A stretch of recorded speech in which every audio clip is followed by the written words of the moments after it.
memprediksi hasil pembagian grup Piala AFF 2022.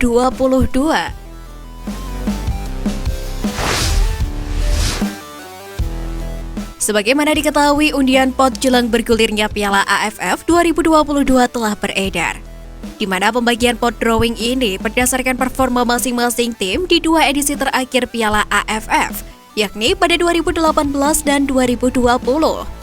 Karena itu, pot 1 alias pot unggulan ditepati oleh Thailand dan Vietnam. Thailand lolos ke semifinal Piala AFF 2018 dan juara Piala AFF 2020. Sementara itu, Vietnam merupakan juara Piala AFF 2018 dan semifinalis Piala AFF 2020. Sementara itu, timnas Indonesia dan Malaysia berada di pot 2. Mereka berada di pot 2 karena sama-sama sekali finish sebagai runner-up dan tersingkir di fase grup dalam dua edisi terakhir. Timnas Indonesia tersingkir di fase grup Piala AFF 2018 dan finish runner-up di Piala AFF 2020. Sementara itu, Malaysia mendapatkan hasil yang berkebalikan dari Indonesia, yakni finish runner-up pada 2018 dan tersingkir di fase grup 2020. Drawing Piala AFF 2022 sendiri akan berlangsung di Bangkok, Thailand pada Selasa 30 Agustus mendatang, tepatnya pada pukul 14 waktu Indonesia Barat.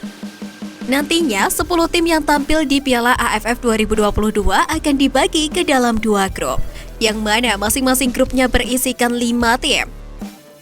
Setiap tim akan melakoni 4 laga di fase grup dengan rincian 2 kandang dan 2 tandang. Dua tim teratas akan lolos ke semifinal Piala AFF 2022 yang juga memainkan laga kandang dan tandang. Begitu juga laga final yang akan digelar secara tandang dan tandang.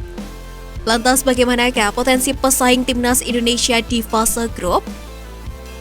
Mengingat rivalitas yang sama tinggi dalam beberapa bulan terakhir, pecinta sepak bola tanah air dipercaya sangat mengharapkan skuad Garuda satu grup dengan Vietnam yang notabene penghuni pot 1.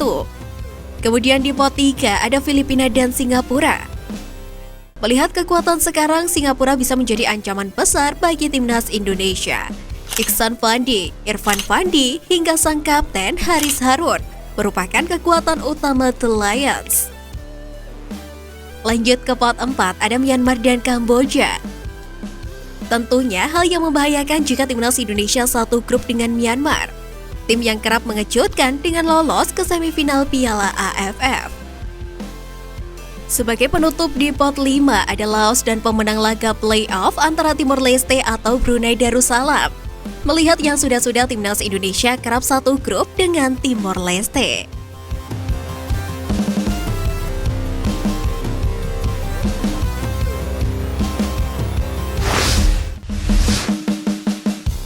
Dua pemain naturalisasi buat media Vietnam takjub.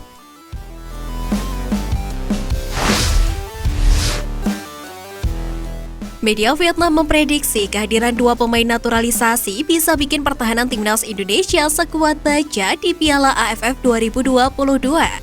Kedua pemain yang dimaksud adalah Jordi Amat dan Sandy Walsh. Keduanya dianggap punya kualitas di atas rata-rata karena berpengalaman tampil di berbagai klub Eropa.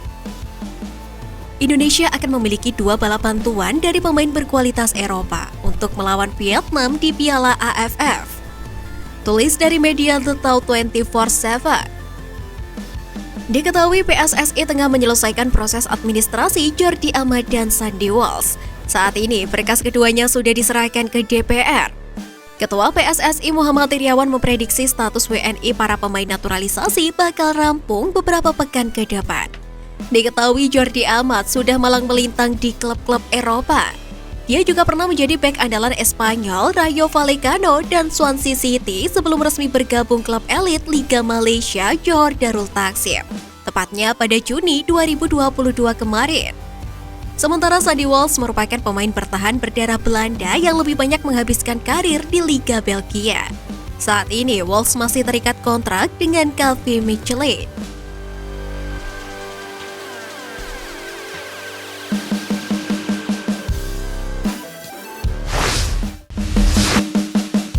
Tetap berkarir di Eropa, Bagus Kavi merapat ke Liga Yunani.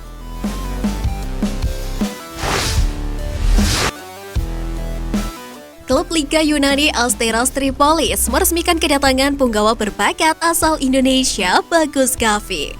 Pemain kelahiran Magelang 16 Januari 2002 tersebut bakal menaikkan kontrak berdurasi 1 tahun alias tinggal di Asteras Tripolis hingga 2023 mendatang.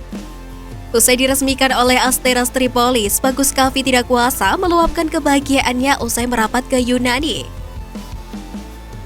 Bagus Kaffi mengungkapkan jika dirinya sudah tidak sabar untuk melakoni debut perdananya bersama Asteras Tripolis. Tak hanya itu, pemain berusia 20 tahun tersebut juga berniat tampil reguler bersama klub agar mampu menarik perhatian Sintayong dan kembali memperkuat timnas Indonesia. Sejatinya, kabar bergabungnya Bagus Kaffi ke Asteras Tripolis sudah terendus sejak dia datang ke Kedutaan Besar Indonesia di Yunani. Sejak saat itu, rumor merapatnya Bagus Kaffi ke Asteras Tripolis menguat. Dia diisukan akan menyusul kompatriotnya. Kompatriot yang dimaksud adalah Eki Maulana Fikri dan Witan Sulaiman, yang belum lama ini telah menemukan klub barunya di Eropa. Kedua punggawa timnas Indonesia itu telah resmi digait dua tim Slovakia, yakni FC Vionslate Moravce dan AS Trenčín. Dengan bergabungnya Bagus Kaffi dengan Asteras Tripolis, tentu akan menambah panjang daftar pemain Indonesia yang berkarir di luar negeri dan akan memberikan keuntungan bagi timnas Indonesia.